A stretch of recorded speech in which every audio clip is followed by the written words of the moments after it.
The headline of my website says, "Nobody prepares the owner for what really happens after you sell your business." And I'm going to give you an example of what this means. How many people work in the business you're getting ready to sell or buy?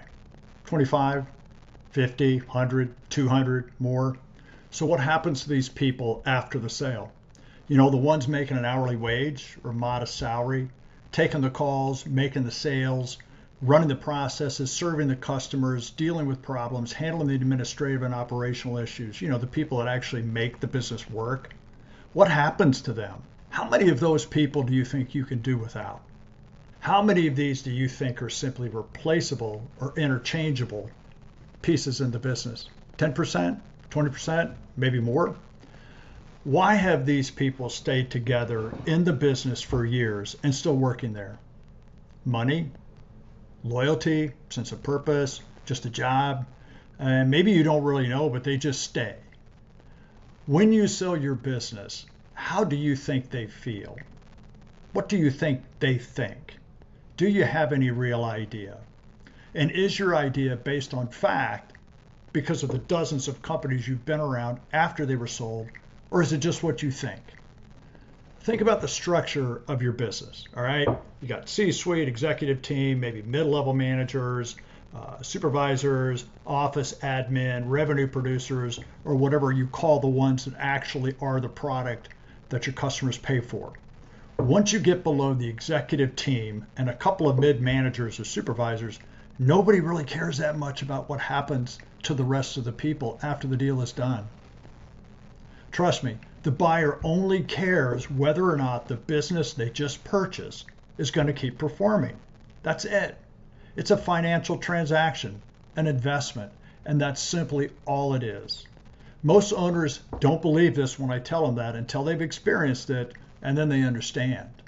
To the former owner who's now the seller, they care a little more about their own people than the buyer, but even they don't really care that much as they used to, because after the money hit their account, it's no longer their business, right?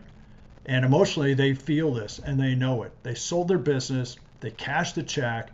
Now they're just another employee who might happen to have an earnout right on the next 2 or 3 years. Everybody knows this. Nobody says it, but everybody knows it. Everyone says they care, and they do to some degree, but not nearly as much as you think they do. Because the reality is most of the people working in the company that was just acquired, when you get down to it, are thought of as interchangeable parts and pieces in the machine of the business.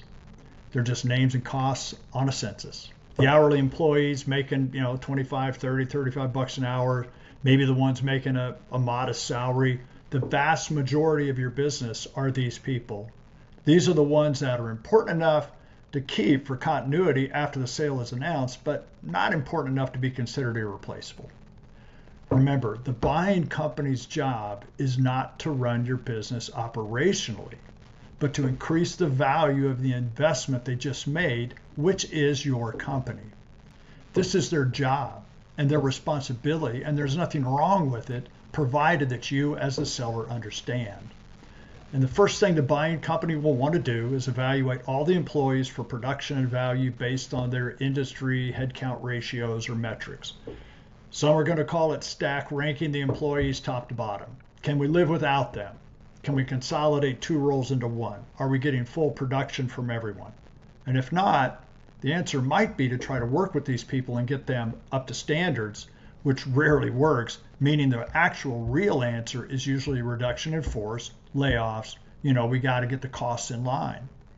To the buyer, this is unfortunate, but it's part of the deal. They didn't want this to happen, but they're fully prepared to execute these changes when it's necessary. To the former owner who sold his business, this many times becomes a fight that they're going to try to make to keep the employees, but guess what? You're going to lose that fight. And why are you going to lose that fight? Because these sellers are no longer the final decision maker. They're simply an employee who now holds the role of president or general manager or whatever, but they're still just another employee who will do their job or face the consequences. So as a result, morale goes down, employees start checking out emotionally, they just don't care anymore. They'll do their job, but not with any passion or enthusiasm. And they're going to start looking for another job and they're going to leave, right? This is what has been called quiet quitting in the last few years. At this point, the employee churn starts, and the former owner has to double down their effort to keep the business performing because their earnout is at risk. Not a great situation for anyone to be in, not the seller, not the employees, and definitely not the buyer. So what's the answer? Well, that's exactly why I started my business, Ownership Transition Advisors. Look, I've been acquired twice in my career. I personally know what it feels like and what all the average employees think and feel. I've worked with dozens of companies after they were acquired where my job was to help them regain their pre-sale performance and grow. Not just high level, but down in the weeds on their turf, in their environment, getting to know them personally. I've experienced their concerns, their fears, and their optimism. I've worked on the buy side. I've been in the conversations, listened to how the executive team thinks, what they value, how they think about these companies and their employees. The conversations you as the former owner are never going to hear. And from my experience, the solution involves getting both sides to think deeper than simply the financial and legal aspects of the deal itself, getting down to the personal level with the owner well before the deal closes. Understand their culture from a leadership perspective. Learn about the processes, right? Not from the perspective of changing or improving, but more from a why does this work for you perspective. Think about each employee as a person, an important part of the business. I mean, they're all there for a reason, right? What is that reason? Understand the culture, not from a what do we need to change, but from a perspective of how does this work for you? And how can we maximize it without tearing it apart? Stop thinking about the money as the first and only priority. Sure, money is important, but the money is the result of what the team does. It's the outcome of a successful business, not the reason for their success. Communicate earlier, openly, honestly about what this buyer-seller relationship is going to look like. Not the sugar-coated version that's safe and evasive, but real and practical communication. Trust each other versus thinking each side is trying to screw the other.